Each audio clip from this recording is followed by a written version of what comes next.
everyone, welcome to Technology Glance. In today's video, I'm going to show you how to uninstall hi5 application. So let's get started.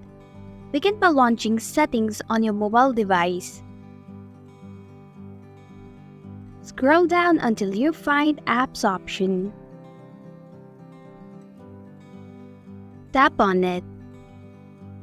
Then select Manage Apps option. In the search bar, type in hi5 and perform your search.